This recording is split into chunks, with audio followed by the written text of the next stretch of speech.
안녕하세요. 5분으로 끝내는 모네의 문법입니다. 오늘 이 시간에는요, 여러분이 피동과 사동의 개념을 굉장히 헷갈려 하시잖아요. 그래서 피동과 사동의 개념을 비교해서 설명을 해드리려고 합니다. 자, 피동문에 대해서 문법적으로 정의를 내려보자면요, 피동문은 어떤 행위의 대상이 주어로 나타납니다.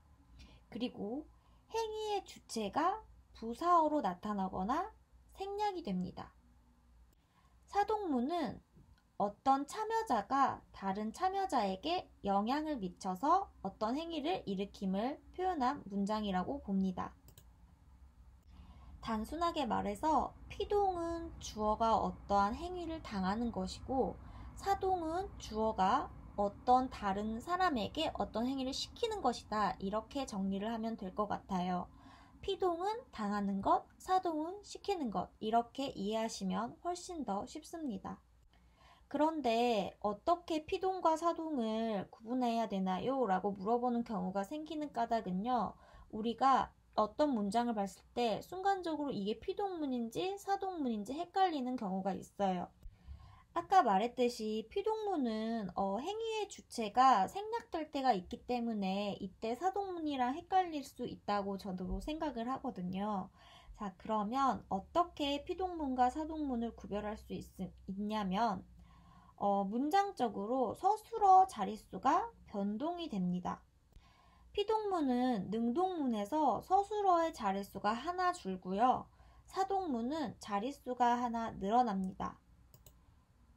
여러분이 그 전에 용언을 배우실 때 동사의 종류 중에 능동문, 피동문, 또 사동문, 주동문을 배우신 적이 있을 거예요. 그래서 이때 피동사, 사동사를 배우는데요. 피동사, 사동사로 쓰이게 되면 본래 있던 능동문이나 주동문에서 문장 구조에 변화가 일어납니다. 이때 피동문은 서술어의 자릿수가 하나 줄고 사동문은 자릿수 하나가 늘어나게 됩니다. 자, 그럼 선생님이랑 같이 예시를 한번 봐볼게요. 경찰이 도둑을 쫓고 있다. 도둑이 경찰에게 쫓기고 있다. 도리가 책을 읽는다. 선생님이 도리에게 책을 읽힌다. 이때 경찰이 도둑을 쫓고 있다는 능동문이 되고요. 도둑이 경찰에게 쫓기고 있다는 건 의미상으로 도둑이 어떤 행위를 당하니까 피동문이 되겠죠. 이때 자세히 보시면요. 도둑이 경찰에게 쫓기고 있다 해서 경찰에게는 부사어입니다. 부사어는 문장 성분에서 수식 성분이라고 해서 생략이 가능하죠. 그래서 이때 경찰에게는 필수적 부사어가 아니에요. 자, 그러면 경찰이 도둑을 쫓고 있다, 도둑이 쫓기고 있다 라는 문장을 비교해 봤을 때는 오히려 능동문에 비해서 피동문이 됐을 때 문장 성분의 개수가 줄어들죠. 그래서 이렇게 피동문은 본래 문장인 능동문이랑 비교했을 때 서술어의 자릿수가 하나 줄어들었다고 이해를 할 수가 있습니다. 그럼 다음 문장을 한번 볼게요. 도리가 책을 읽는다. 선생님이 도리에게 책을 읽힌다 같은 문장을 보면요. 도리가 책을 읽는다는 건 주동문입니다.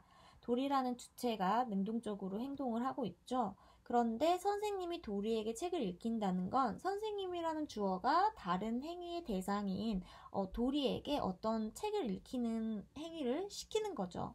그래서 이 문장은 사동문이구나 우리가 쉽게 알 수가 있습니다. 그런데 이 주동문과 사동문을 비교해 보면요. 주동문 같은 경우는 주어, 목적어, 서술어 이렇게 세 가지 문장 성분이 나오고 있죠. 그런데 사동문이 될 때는 반드시 뭐가 나와줘야 되냐면 시키는 사동주가 나와줘야 돼서 선생님이라는 새로운 주어가 도입이 됩니다. 그래서 선생님이 도리에게 책을 읽힌다로 주어, 부사어, 목적어, 서술어가 되는데 이때의 부사어 도리에게는 반드시 있어야겠죠. 왜냐하면 사동 자체가 주어가 어떤 다른 사람한테 시키는 행위를 전제로 하기 때문에 그 시킴을 받는 대상이 나와주지 않으면 의미상으로 부적절하기 때문에 이때는 또 필수적 부사어가 됩니다. 그래서 사동과 피동 이를 구별을 할 때는 의미상으로 구분이 가능하지만 또는 문장 성분의 개수로 비교를 할 수 있다. 이렇게 생각하시면 될 것 같아요. 그럼 여러분 좋아요와 구독 눌러주시고요. 앞으로 피동과 사동에 대해서 구체적으로 설명을 하도록 하겠습니다.